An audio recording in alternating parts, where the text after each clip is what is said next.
एक किस्सा बताओ। हाँ, पूछो। इतिहास के मुख्य खंडों के बारे में बताओ जिसके अंतर्गत इतिहास को विस्तार पूर्वक पढ़ा जाता है। अच्छा, इतिहास के मुख्य कालखंड के बारे में बताना है। तो देखो, इतिहास का जो अध्ययन है, हम लोग अतीत के अध्ययन को इतिहास कहते हैं।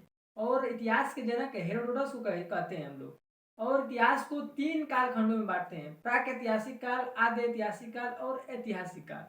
तो इसमें तीनों कालखंडों के अलग अलग जनक हैं। जैसे कि प्राक ऐतिहासिक काल की बात करें तो प्राक ऐतिहासिक काल के जनक हैं रॉबर्ट ब्रूस वुड।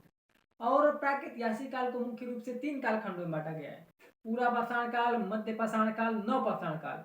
और नव पाषाण काल में यानी कि प्राक ऐतिहासिक काल के अंतिम काल में तांबे की खोज हो जाती है, तो उसे हम लोग ताम्र पाषाण काल कहते हैं। और इस प्राक ऐतिहासिक काल में किसी भी प्रकार की लिखित साक्ष्य की जानकारी नहीं मिली है। और इसमें केवल पुरातात्विक साक्ष्य मिले हैं, जैसे कि हड्डी मिला है और उस समय के जो आदि मानव थे उनके द्वारा प्रयोग किए जाने वाले जो औजार थे वो मिला है। तो केवल पुरातात्विक साक्ष्य मिला है। अब बात करें आद्य ऐतिहासिक काल की, तो आद्य ऐतिहासिक काल के जनक हैं जॉन मार्शल। और इसके अंतर्गत हम लोग पढ़ते हैं सिंधु घाटी सभ्यता को। तो सिंधु घाटी सभ्यता को हम लोग आद्य ऐतिहासिक काल के अंतर्गत पढ़ते हैं। और इसमें लिखित साक्ष्य मिला है, लेकिन आज तक इस लिखित साक्ष्य को कोई भी पढ़ नहीं सका है। और अब बात करते हैं ऐतिहासिक काल की। तो जो ऐतिहासिक काल है इसके जो जनक हैं हेरोडोटस हैं।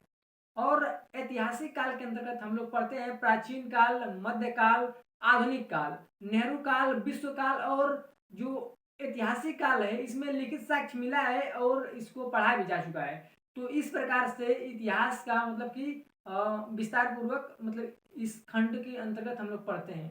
तो प्राक ऐतिहासिक काल, आद्य ऐतिहासिक काल और ऐतिहासिक काल, इस प्रकार से मतलब 3 मुख्य खंडों में इतिहास को बांटा गया है।